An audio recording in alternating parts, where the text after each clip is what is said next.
अवतारों में भगवान व्यास जी बनकर आए, वेद पुराण लिखे। अच्छा सुनो,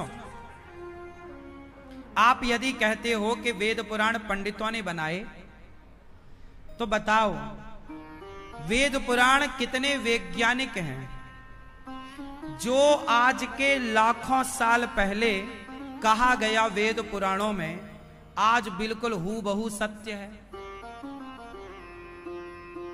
पुराणों में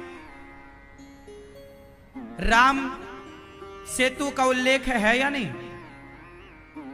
बोलो हाँ या ना है। तो राम सेतु 8 लाख साल पुराना है, और जो लिखा गया उसी जगह पर आज भी राम सेतु है।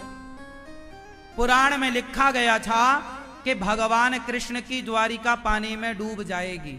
जब भगवान लीला पूरी करके जाएंगे तो आज डूबी हुई द्वारिका पानी में मिली कि नहीं? यदि ब्राह्मणों ने लिखा,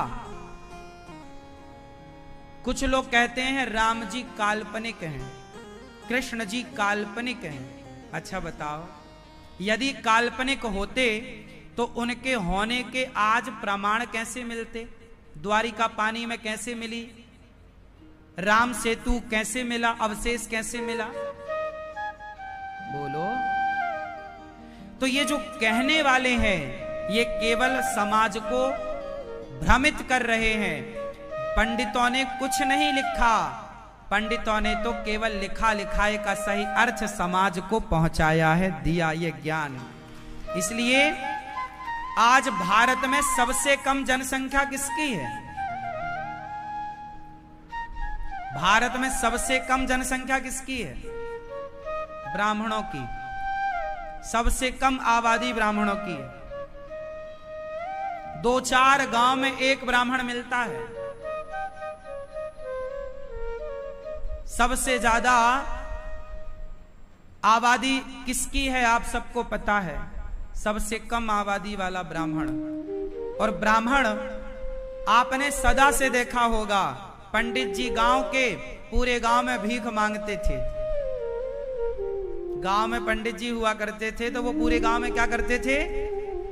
भिक्षा मांगते थे। मैं भी अपने गांव में इकलौता ब्राह्मण था। हमारे गांव में हम ही ब्राह्मण थे। पूरा गांव हमारा क्षत्रियों का गांव है। सारी समाज है, सब लोग हम प्यार से रहते हैं सब, लेकिन ब्राह्मण केवल हम एक ही घर के ब्राह्मण, हमारे पिताजी। और मैं बचपन में गांव में भीख मांगने जाता था तो सबके घर जाता था, सब लोग मुझे भिक्षा देते थे। कोई आटा देता था, कोई दाल देता था, कोई चावल देता था, सूपे में सुपड़े में सीधा। तो ये परंपरा रही है, ब्राह्मण भिक्षा मांगता था और आपकी रोटियां खाता था भोग लगाकर। ब्राह्मण ने कभी अपने आप को बड़ा नहीं कहा। ब्राह्मण तो भिखारी था।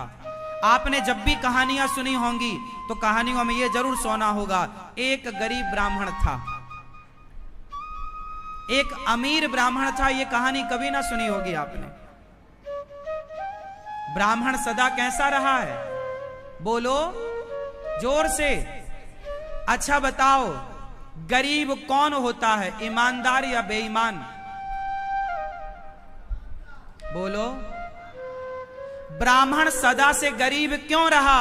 अरे सदा से गरीब रहने का कारण था कि ब्राह्मण सदा ईमानदारी से जीता रहा। बेईमानी करता तो वो धन्ना सेठ ना हो जाता।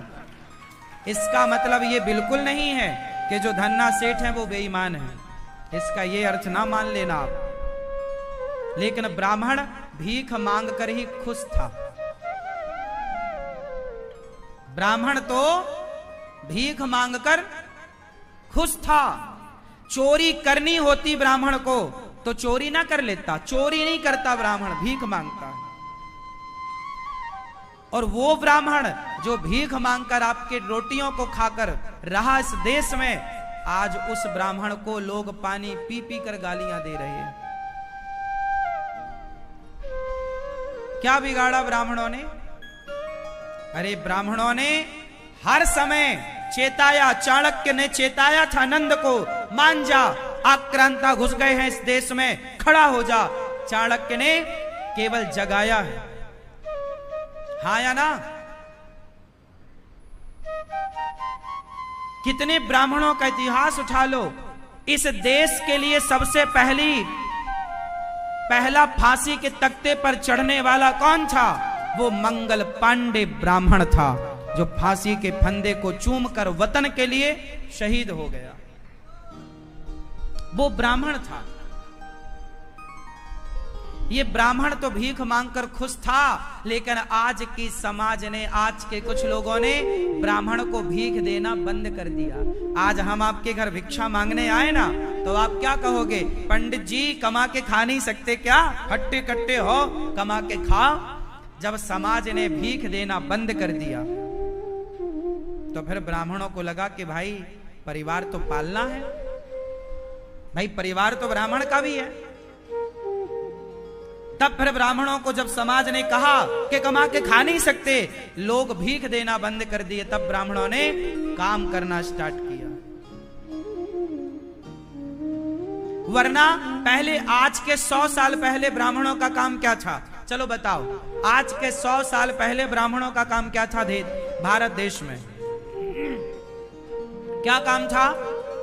ब्राह्मणों का एक ही काम था, आप सबके बच्चों को पढ़ाना। पहले पढ़ाने लिखाने की जिम्मेदारी किसकी थी? राम जी पढ़ने कहां गए? वशिष्ठ जी के यहां, वशिष्ठ जी ब्राह्मण। कृष्ण जी पढ़ने कहां गए?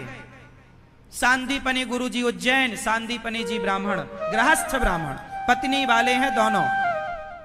सांदीपनी जी भी गृहस्थ हैं और वशिष्ठ जी भी गृहस्थ। पहले के ब्राह्मणों का, सुदामा जी का गुरुकुल था, बच्चे पढ़ाते थे सुदामा जी। पहले शिक्षा फ्री थी। बताओ, कर्ण को किसने पढ़ाया? बोलो, कर्ण को किसने पढ़ाया? परशुराम जी ने, परशुराम जी ब्राह्मण। अर्जुन को किसने पढ़ाया? अर्जुन को गुरु द्रोणाचार्य ने पढ़ाया, गुरु द्रोणाचार्य ब्राह्मण। पितामह भीष्म को किसने पढ़ाया? परशुराम जी ने, ब्राह्मण। चंद्रगुप्त मौर्य को किसने पढ़ाया? चाणक्य, ब्राह्मण। उठाओ इतिहास। पहले के जमाने में ब्राह्मणों का एक काम था, केवल पढ़ाना, और ब्राह्मण त्यागी था, भीख मांगता था। तो वो चोरी नहीं करता, फिर तुम्हारे बच्चों को ईमानदारी से वो पढ़ाता था।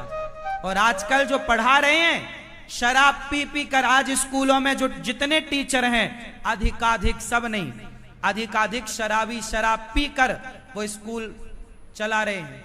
मांसाहारी हैं। जो मांसाहारी होगा, शराबी होगा, गंजेड़ी होगा, वो तुम्हारे बच्चों को क्या संस्कार देगा? इसलिए आज शिक्षा तो रही, संस्कार नहीं रहे। पहले ब्राह्मण खुद संस्कारी था, फिर संस्कारवान बच्चों को बनाता था। सारे समाज को पढ़ाने का ठेका निःशुल्क ब्राह्मण लेता था। इतिहास उलट पलट कर देख लेना। ब्राह्मणों को जो गाली देते हो ना बैठकर, इन्हीं ब्राह्मणों ने तुम्हारे बच्चों में संस्कार के बीज बोए थे। अब तुमने जब से ब्राह्मणों के पास भेजने बंद कर दिए, संतों के पास बच्चे भेजने बंद कर दिए, संस्कारहीन हो गए। अब तुम भेजते हो स्कूल, भेजो, स्कूल जाकर ही तुम्हारा बेटा शराब पीना सीखता है, सिगरेट पीना सीखता है और रिलेशन लिव इन में रहना सीखता है। भगवान राम जिस गुरुकुल में पढ़े हैं, उसी गुरु को सुनो। ये जो भ्रांति फैलाई गई ना कि ब्राह्मण सबको नहीं पढ़ाते थे, सबको पढ़ाते थे। जिस गुरुकुल में राम पढ़े हैं, उसी गुरुकुल में निषाद राज भी पढ़े हैं। निषाद जंगली भील समाज से आते हैं। आज की भाषा में कहूं तो दलित।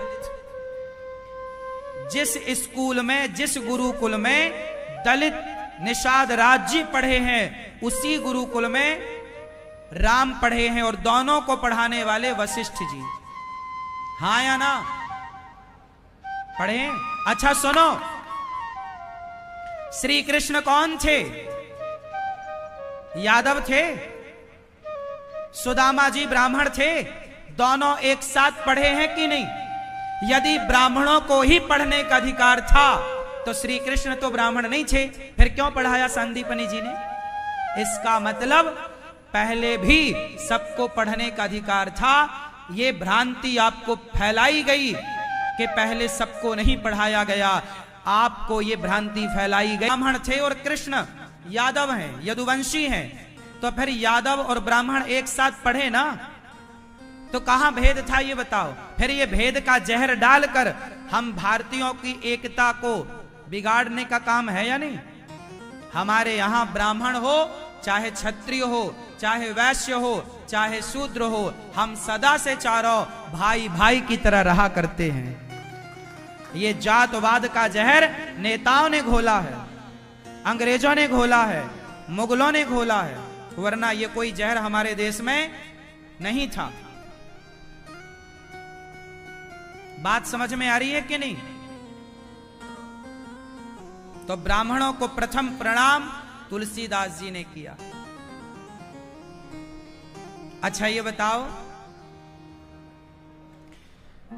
डॉक्टर आपके गांव में होगा तो क्या चाहेगा? कि कोई बीमार पड़े तो अपनी दुकान चले।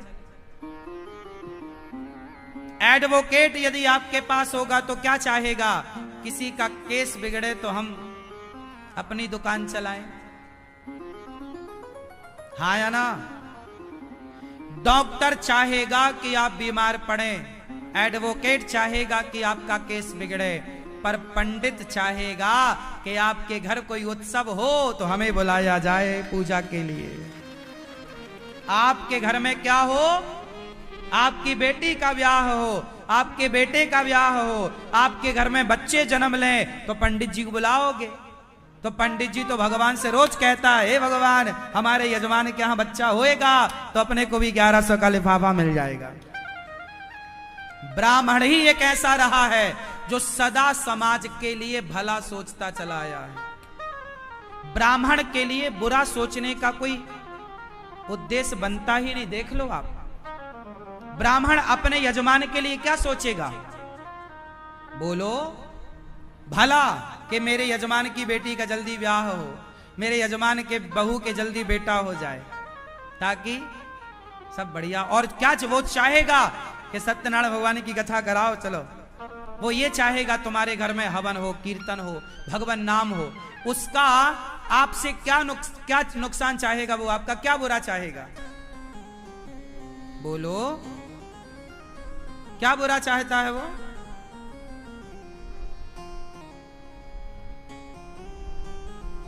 ब्राह्मण सदा से ही समाज का पोषक रहा है, शोषक नहीं रहा। उसने समाज का शोषण नहीं किया। अच्छा बताओ, मनु महाराज कौन थे? बोलो। मनु क्षत्रिय राजा थे और मनु जी ने मनुस्मृति लिखी। उस जमाने का वो सिद्धांत था, जैसे आज का हम लोग संविधान पढ़ते हैं, ऐसे उस जमाने का संविधान मनुस्मृति था। और मनुस्मृति लिखी किसने? मनु जी ने। और मनु कौन थे? क्षत्रिय थे। क्षत्रिय ने मनुस्मृति लिखी। और उस मनुस्मृति में क्या लिखा? यत्र नार्यस्तु पूज्यन्ते रमन्ते तत्र देवता। जिस घर में नारी का सम्मान होता है उस घर में देवी देवताओं का वास होता है। मनु जी की स्मृति समाज तक पहुंचाई। ब्राह्मण ने अपने से कुछ नहीं लिखा, मनु के लिखे हुए वचन को उन्होंने पालन किया। और सुनो, पहले के जमाने में, अच्छा चलो मुझे एक बात बताओ आप सब लोग, एक आदमी का मर्डर किया 4 लोगों ने। 4 लोगों ने मिलकर एक आदमी को मारा। 4 लोगों में एक ब्राह्मण है, एक क्षत्रिय है, एक वैश्य है, एक शूद्र है। ध्यान से सुनना, पहले के जमाने में न्याय कैसा होता था वो मैं आपको एक उदाहरण दे रहा हूं। ये सारी बातें ऑन रिकॉर्ड लिखी हैं महाभारत में, पढ़ लेना कभी फुर्सत मिल जाए तो। बताओ, एक मर्डर हुआ और मर्डर करने वाले 4 लोग थे, ब्राह्मण भी था, क्षत्रिय, वैश्य और शूद्र। अब बताओ कि वो चारों को राजा पकड़ के ले गया, तो राजा से पूछा गया न्याय करो, इन चारों ने मर्डर किया है, चारों को क्या दंड मिलना चाहिए? अब आप बताओ, चारों को एक सा दंड मिलना चाहिए कि अलग अलग? उत्तर दो जोर से, जोर से। एक सा।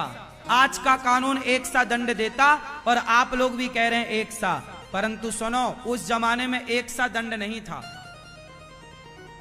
उस जमाने में एक सा दंड नहीं था, उस जमाने में दंड अलग अलग थे। एक ही अपराध था, चारों ने किया एक अपराध, लेकिन चारों का दंड अलग अलग था। सुनो कैसा दंड था। शूद्र को 5 साल की सजा होती थी। माना कि उदाहरण समझो, शूद्र को कितने साल की सजा? 5 साल। तुमने मर्डर किया है, 5 साल कारागृह में, कारागार में रहो, चलो। और शूद्र से ज्यादा वैश्य को 10 साल की सजा, वैश्य से 5 साल ज्यादा 15 साल की सजा क्षत्रिय को, और सबसे ज्यादा सजा ब्राह्मण को 20 साल की सजा होती थी। ये मैं नहीं बोल रहा हूं, ऑन रिकॉर्ड ये सारी चीजें लिखी हैं, कभी पढ़ लिया करो। पहले एक ही अपराध होता था तो सबसे कम सजा शूद्रों को मिलती थी। क्यों? कारण था, बोले शूद्र है, इसे ज्यादा सजा ना दी जाए, वैश्य को ज्यादा सजा दी जाएगी, क्षत्रिय को और ज्यादा, और ब्राह्मण को सबसे ज्यादा। क्यों? क्योंकि ब्राह्मण, तुम वेद पुराण जानते हो, तुम्हें पता था कि हत्या करना गलत है, फिर तुमने जब पता था तो क्यों किया? इसलिए उन्हें तो पता नहीं था, लेकिन तुम्हें पता था तो तुमने जानकर पाप किया है, तुम्हें सजा सबसे ज्यादा मिलेगी। शूद्रों से 3 गुनी ज्यादा सजा ब्राह्मणों को मिलती थी। जो लोग कहते हैं ना कि ब्राह्मणों ने मनमानी किया, मनमाना नहीं, पहले के बताओ, इस भारत में राज्य ब्राह्मणों ने किया है या क्षत्रियों ने? बोलो, राजा कौन था, ब्राह्मण या क्षत्रिय? बोलो। तो क्षत्रियों की बात सदा ब्राह्मण मानता रहा है। क्षत्रिय राजा थे और राजा का जो आदेश था वो भगवान का आदेश था। क्षत्रिय कहा करते थे कि पंडित जी आपने गलत किया है तो आपको समाज में सबसे ज्यादा दंड दिया जाएगा। ये बात ऑन रिकॉर्ड है कि पहले ब्राह्मणों को दंड सबसे ज्यादा दिया जाता था, क्योंकि कहा जाता था कि तुम तो समझदार हो, तुमने गलती क्यों की? लेकिन आज ना जाने कितने लोग ब्राह्मणों को गालियां देते हैं, अपमानित करते हैं। उनके त्याग, उनके तपस्या, उनके योगदान, उनका बलिदान कोई नहीं देखता, सब गालियां देते हैं, जिसको जो मनाए बोल दिया। आज कोई ब्राह्मण गरीब आपके घर भीख मांगने आ जाए तो आप भी तो जो मनाए बोल देते हो। आज भी जब आप अपनी बेटी का ब्याह करते हो तो आप बैंड पार्टी पर लाखों खर्च करते हो, खाने पीने में लाखों खर्च करते हो, टेंट में लाखों खर्च करते हो। लेकिन वो ब्राह्मण जब आपकी बेटी का ब्याह पढ़ने आता है और मंत्रोच्चार करके आपकी बेटी का ब्याह पढ़ता है तो आप उस ब्राह्मण को यदि 2000-5000 दक्षिणा देते हो तो आपको लगता है बहुत ले लिया पंडित जी ने, बहुत लूट लिया, पंडित जी ने लूट लिया। बैंड पार्टी में लाखों खर्च किया तब आप नहीं लुटे, खाने पीने में लाखों खर्च किया तब आप नहीं लुटे, जब आपने टेंट में लाखों खर्च किया तब आप नहीं लुटे, पर जिस ब्राह्मण ने शुद्ध मंत्र पढ़कर आपकी बेटी का विवाह मंत्रोच्चार विधि विधान से कराया, उसे 2-5 हजार देकर आप कहते हम लुट गए। ये मानसिकता है समाज की या नहीं? हाँ या ना? बोलो।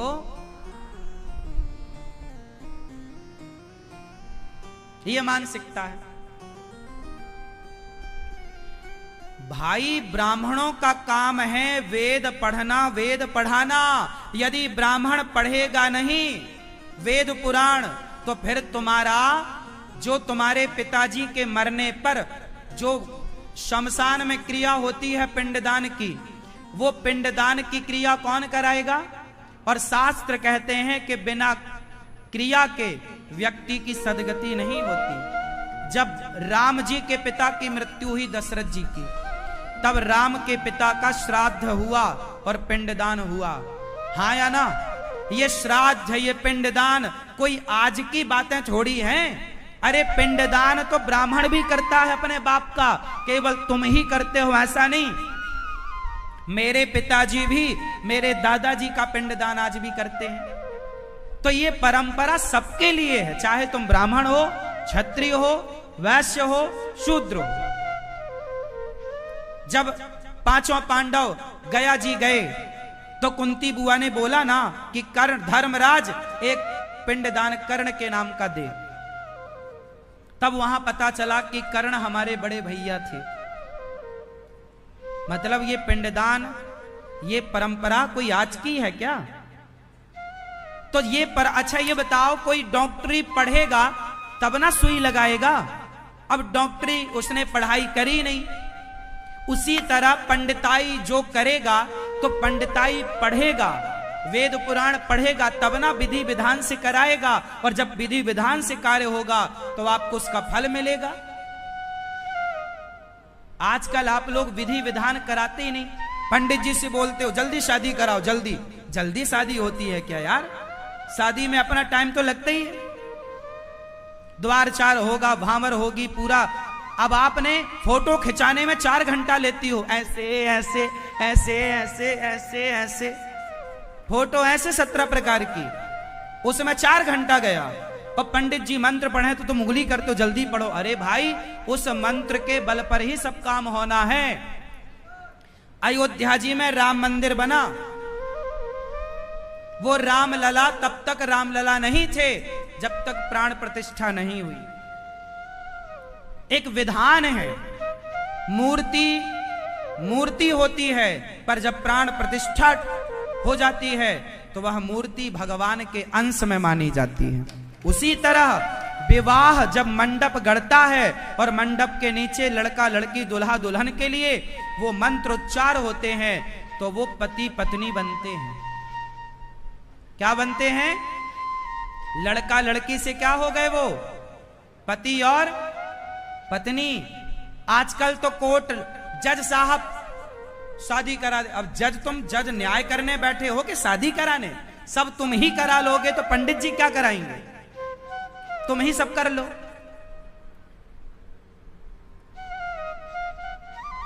तलाक वो जज करा दें, शादी वो जज करा दें, सब वही करा रहे हैं। अरे विधि विधान नाम की कोई चीज है या नहीं? लेकिन आजकल विधि विधान से किसी को कोई मतलब नहीं। आप झोला छाप डॉक्टर के पास नहीं जाते, तो ये बताओ कि शादी कराने में ये जज साहब तो झोले छाप कहलाए ना। भाई शादी कराने के इनको कौन सा ज्ञान है? बताओ कौन सा मंत्र जानते हैं ये जज साहब? बुलवाओ एक मंत्र। तो जब बिना पढ़ा डॉक्टर झोला छाप कहलाएगा, तो बिना पढ़ा पंडित भी तो ये जज जो करा रहे हैं शादी, ये भी तो झोला छाप कहलाए। फिर अब इन जजों की कराई शादी कितने दिन चलेगी? अब झोला छाप डॉक्टर का किया इलाज कैसा रहेगा? ऐसे ही है भाई, जिसका जो स्पेशलिस्ट है उसके पास ना जाना चाहिए।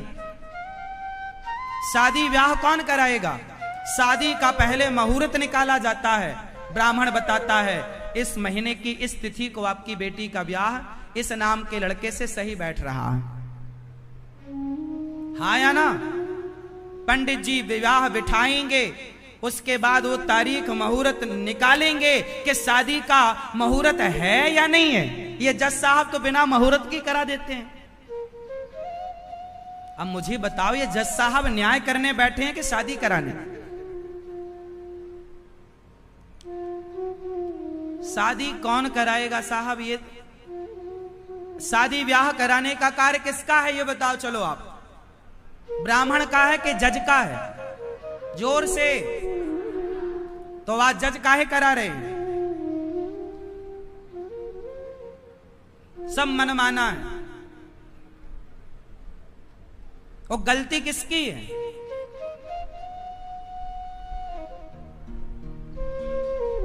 देखो एक बात बताऊं, आप मेरी बात मानो बिल्कुल मत मानो, हमें कोई दिक्कत नहीं, लेकिन जो नियम है, जो सिद्धांत हैं, जो मर्यादाएं हैं, वो मर्यादा की रेखाओं का उल्लंघन ना करो, बहुत हानि हो जाएगी, बहुत नुकसान। ज्यादा होशियार ना बनो। जो तुम्हारे बाप दादे परंपरा बनाए हैं फॉलो करो। ज्यादा होशियारी के चक्कर में, होशियार कौवा होता है ना, वो चोंच कहां मारता है? गंदगी में। तो ज्यादा होशियार कौवा ना बनो। जो तुम्हारे बाप दादे परंपराएं बनाए हैं उसे फॉलो करो, उस मर्यादा पे रहो। क्यों जी, बात सही है कि गलत है? बताओ, भगवान राम और सीता का ब्याह जज ने कराया था? किसने कराया था? अरे 6 महीने तक बारात रही, पूरा विधि विधान से ब्राह्मणों ने मंत्रोच्चार किए और सीताराम का ब्याह कराया। पंडित जी का अपना काम है, क्षत्रिय का अपना काम है। पूजा पाठ ब्राह्मण को आएगी और बिजनेस व्यापार वैश्य को आएगा। तलवार चलाना क्षत्रिय को आएगा और सेवा करनी शूद्र को आएगी। सेवा तो यह दास अनिरुद्ध भी करता है, माओ के चरण दबाकर। देखो, सेवा का मतलब ये नहीं कि जो सेवा करे वो शूद्र ही है। भाई, शूद्र का मतलब कोई अछूत नहीं है। हम सारे लोगों का, हम 4 भाई हैं समाज में। कितने भाई हैं? आप कितने भाई हो? कितने भाई हो दादाजी आप? कौन कौन से? आप कितने भाई हो? हम सारे सनातनी 4 भाई हैं। कितने भाई हैं? जोर से। ब्राह्मण, क्षत्रिय, वैश्य और शूद्र, हम चारों भाई हैं, गले मिलकर रहने वाले। जब तक हम संगठित थे, कोई हमारे देश की तरफ आंख ना उठा सका। और जैसे ही हम जातवाद में बटे तो मुगल आए और अंग्रेजों ने गुलामी, हम गुलाम बन गए। 700 साल तक भारत गुलाम रहा। क्यों? क्योंकि तुम आपस में लड़ते रहे। ब्राह्मण, क्षत्रिय, वैश्य, शूद्र आपस में क्या करते रहे? लड़ते रहे। संगठित होते ना तो क्या मजाल थी मुगलों की? संगठित करना चाहते थे चाणक्य, कहा मानी नंद ने बात। चाणक्य को अपमानित करके निकाल दिया था। चाणक्य ने कहा मैं शिखा तब बांधूंगा जब इस नंद का नाश कर दूंगा। इतिहास ऑन रिकॉर्ड है, पढ़ा करो अपने इतिहास को। गालियां देने से काम ना होगा। ये बच्चों को व्हाट्सएप फेसबुक से दूर करके अपना भारत का इतिहास, प्राचीन संतों का चरित्र, ऋषियों का चरित्र बताओ। राजाओं के बारे में, पुराने राजा, पुराना परंपरा क्या थी भारत की, सिखाओ।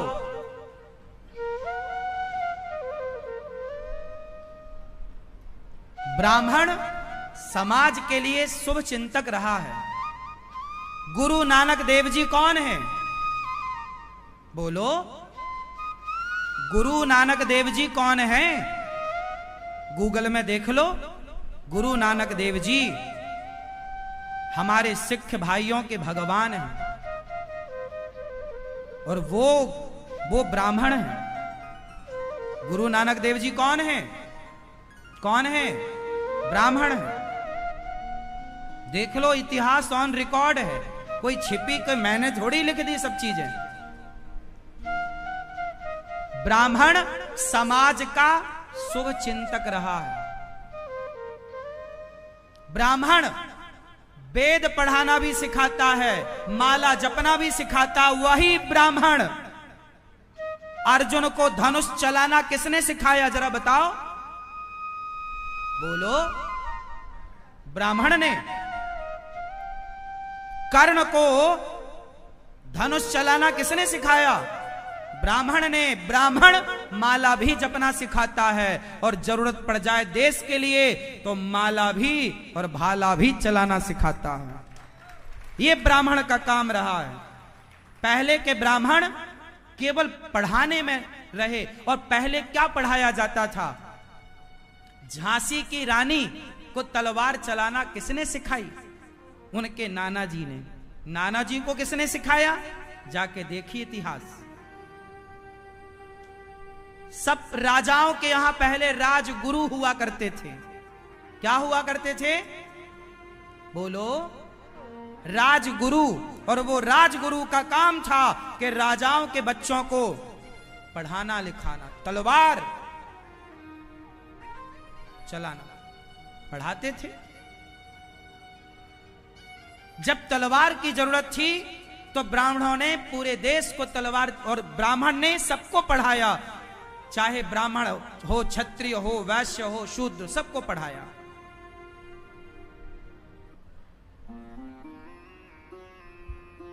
कोई भेद नहीं था। किसी ने भेद किया होगा तो उसकी पर्सनल मानसिकता रही होगी, व्यापक रूप से भेद नहीं था। बात समझ में आई? इसलिए बंदौ प्रथम महीसुर चरना, मोह जनित संशय सब हरना। ऐसे ब्राह्मणों को हम बारंबार ब्राह्मणों की वंदना करते हैं। जब हमारे देश में अंग्रेज आए, मुगल आए, नालंदा में आग लगवा दी, सारे वेद पुराण जल के राख हो गए, सारा कुछ जल गया इतिहास। तब ब्राह्मणों ने अपने जान की परवाह किए बिना वेद पुराण जो बचे ले लेकर जंगल की तरफ भागे, और जंगलों में जा जाकर गुप्त रहकर कंद मूल फल खा खा कर वेद पुराणों को बचाया। आज जो तुम्हें गीता सुनने मिलती है, यदि ना बचाया होता तो ये गीता ना होती। बहुत बड़ा योगदान है। गाली देना बहुत आसान है, किसी को गलत कह देना बहुत सरल। कह दो, 1 मिनट लगता है कि ये आदमी गलत है, पर उस व्यक्ति की पूरे इतिहास को खंगालना, एक एक चीज को बारीकी से देखना, उसके त्याग को, उसके तपस्या को, उसके समर्पण को देखना बहुत कठिन काम है। और आज समाज त्याग तपस्या नहीं देखती, आज समाज समर्पण नहीं देखती। आज के लोग बाहरी चीज देख के निर्णय करते हैं कि सही है कि गलत।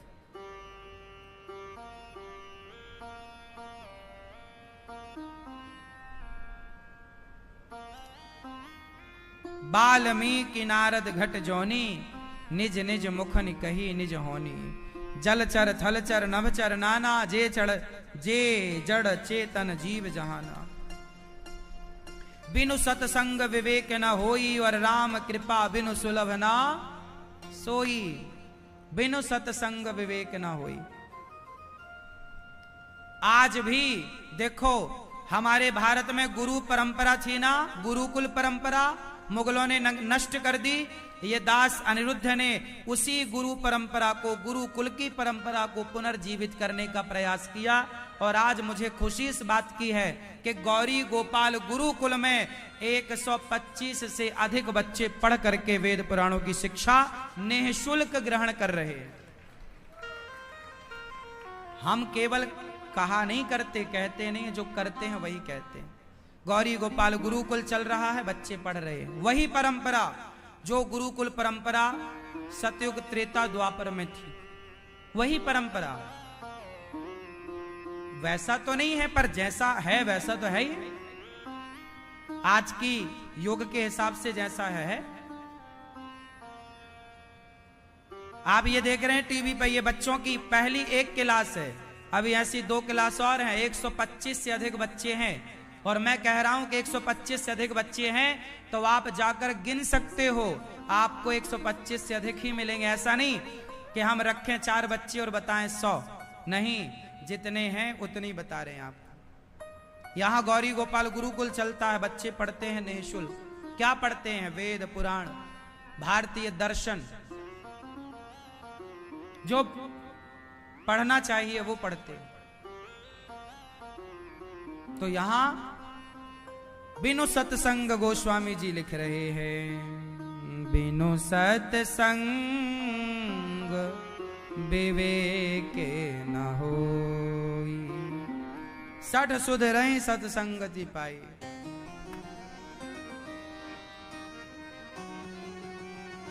अच्छा, 60 मतलब मूर्ख, सत्संग से सुधर जाता है। पारस परस गुधात सुहाई, तुलसीदास जी ने सबको नमस्कार किया। जड़ चेतन गुण दोषमय, विश्व कीन करतार, संत हंस गुण गाहि पय, परिहरि वारि विकार। जड़ चेतन गुण दोषमय, विश्व कीन करतार, संत हंस गुण गाहि पय, परिहरि वारि। सब में कोई ना कोई विकार है, पर जब भगवान से जुड़ता है तो सब अच्छा हो जाता है। जड़ चेतन जग जीव जत, सकल राममय जान, बंदहूं सबके पद कमल, सदा जोरि जुग पान। देव दनुज नर नाग, खग प्रेत पितर गंधर्व, बंदहु किन्नर रज निचर, कृपा करहूं अब सर्व। सिया राम मैं सब जग जानी, करहूं प्रणाम जोरि जुग पानी। तुलसीदास जी सबको नमस्कार करते हैं, सब में भगवान को देखते हैं। इसलिए कहते हैं राम नाम का सावन आप भी ले लो, फिर रूप में आकर नारायण मिल जाएगा। राम नाम के साबुन से जो मन का मैल छुड़ाएगा। राम नाम के साबुन से जो मन का मैल छुड़ाएगा।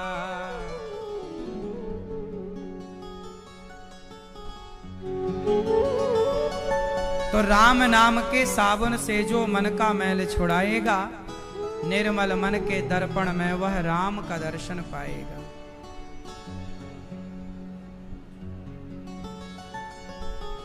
तो राम नाम का साबुन जरूर लीजिएगा। और राम का दर्शन कहां करो? बताओ, राम का दर्शन कहां करना चाहिए? आप बताओ, कहां? बैठे बैठे बताओ। मंदिर में किसका दर्शन करें? राम का। अच्छा, राम जी केवल मंदिर में रहते हैं? मैया बताओ, भगवान राम का दर्शन कहां करें? बैठे बैठे बताओ, खड़े नहीं होना। कहां? आप बताओ, आप बताओ, राम जी कहां रहते हैं? जो सब में रमे हो, जो सब में रमते हो वो राम है। जो सब में रमण करें वो राम। वो कौन? राम। आकर 4,84,000 जाति जीव जल थल नभवासी। सिय राम मैं सब जग जानी, करहूं प्रणाम जोर जुग पानी। सब में प्रभु दिखते हैं, यारा मैं क्या करूं। सब में प्रभु दिखते हैं, मैया मैं क्या करूं। सब में देखो ना जाने किस रूप में आकर नारायण मिल जाएगा। निर्मल मन के दर्पण में वो राम का दर्शन पाएगा। तुलसीदास जी कह रहे हैं सब में भगवान को देखो। कैसे देखें सब में भगवान? बताओ। सब में भगवान कैसे देखे, आप बता बेटा। बैठे बैठे आप बता मैया, पीली मैया, सब में भगवान कैसे देखें? हाँ, ऐसे ही देखो जैसे घड़े में क्या दिखता है? घड़े में क्या दिखता है आपको भैया? आपको घड़े में क्या दिखता है? आप खुद दिखते हो? ये मैया बताओ, ओ मैया, घड़े में आपको क्या दिखता है? खाली घड़े में, कुछ भी नहीं उस घड़े में, खाली घड़े में क्या दिखता है?